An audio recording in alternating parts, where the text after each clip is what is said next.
Fancy running into you here. What are you doing? It's good to see Hi. you. So, what brings you in here? It's kind of a B-rating restaurant, you know. Oh, yeah, we know. We're filming it today. Do you remember my friend Beth? Of course. Hi, Beth. Hi. Good to see you. Hey, I've got to get going back to work, but if you and the kids need anything, please call me, okay? Well, we decided to call him, apparently. Actor Roger Dorman joins us now. Good morning, Roger. How you doing? Good morning. Thanks for having me.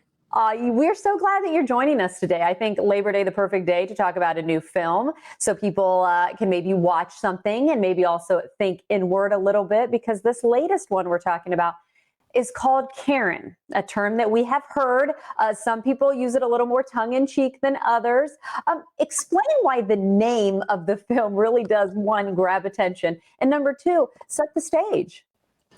Well, just especially over the past couple of years, we've certainly seen the name Karen being used by anybody and everybody, from those that are using it as an adjective as much as those that are using it as a noun, I guess.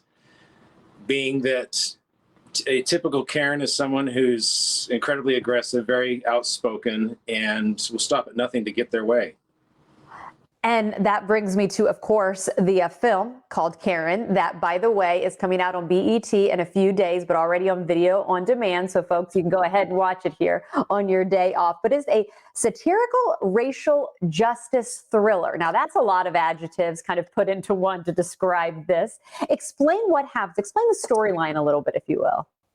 Well, it's a story about a lady named Karen Drexler, played by Taryn Manning, and a African-American couple moves in next door to her. And at that point, she stops at nothing to try to get them to move out. It's a Atlanta suburb, mostly white, and she isn't too happy about the fact that there is diversity moving into her neighborhood, and she's hell-bent on making sure that it doesn't happen. Well, it looks to be that you were helping there, or at least I should, of course, should say your character is from a clip that we're taking a look at right now.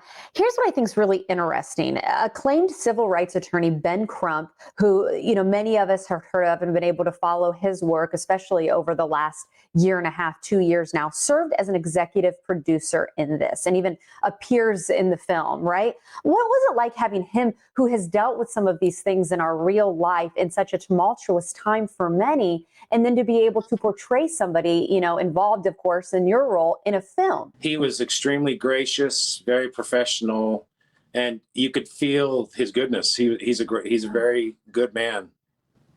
You know, we touched on, of course, it is such a, you know, tumultuous time right now. And we're dealing with so many things, from natural things to COVID-19, of course, and then the racial injustice that we're seeing. I'm assuming from an actor standpoint, to be able to be in a film like this and really kind of spread a message and maybe have people think inward about the way they act, the way they think, has got to be rewarding on different levels, right? For sure. For me as an actor, when I first saw the opportunity to play this role, it presented a huge challenge because it's exactly the opposite of who I am or how I was ever raised. So on that perspective, from I guess a professional level, that's nice to always get challenged. But then beyond that, here I had an opportunity to play a part in a narrative that's socially necessary right now. And it's nice that I got to play a part in that, even if it meant that I was the bad guy. You know? Right, because again, acting, right? Yeah. We had someone recently tell us that, you know, Anthony Hopkins really does not eat people. So, of course, we want to, you know, make that, right? Correct. You know, Roger, we were getting to know you a little bit, and it's great to see. Of course, you are very proud to be a father, which I was able to see on your Instagram. And we were also talking how you live in Utah right now. I think it's really a trend that we're seeing as an actor. You don't have to build your base around LA anymore, because is it true that filming's just done all over, which opens the doors for you to live really wherever? Yeah, contrary to what the public believes, all movies are not made in LA. In fact, I would say that more movies are made in Georgia and Atlanta area, as well as in New Mexico right now in the United States, than what's going on in California.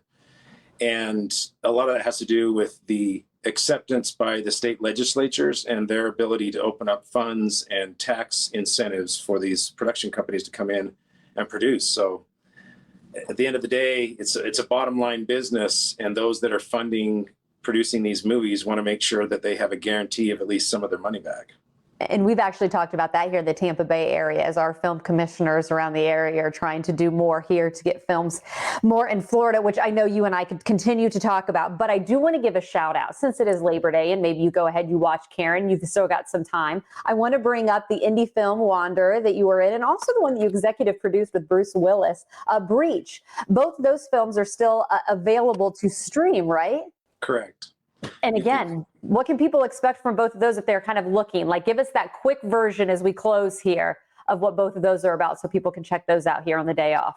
Well, Bruce Willis is Bruce Willis, so you know what you're getting there. It's run and gun, shoot 'em up, fight for your life, and that's exactly what you'll get from Breach with Bruce, and of course his smile and one-liners.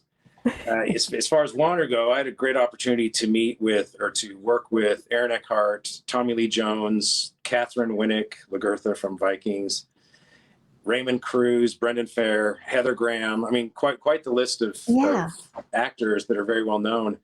And that was a great opportunity in the middle of nowhere in a place called Carasoso, New Mexico.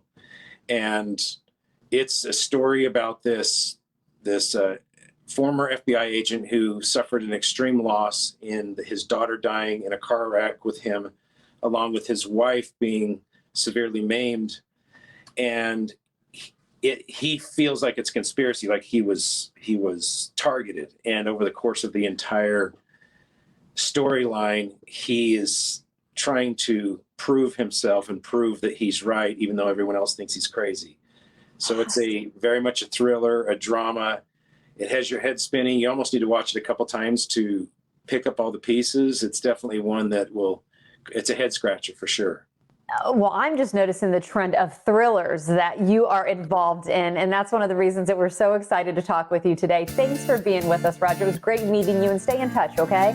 Thank you for having me.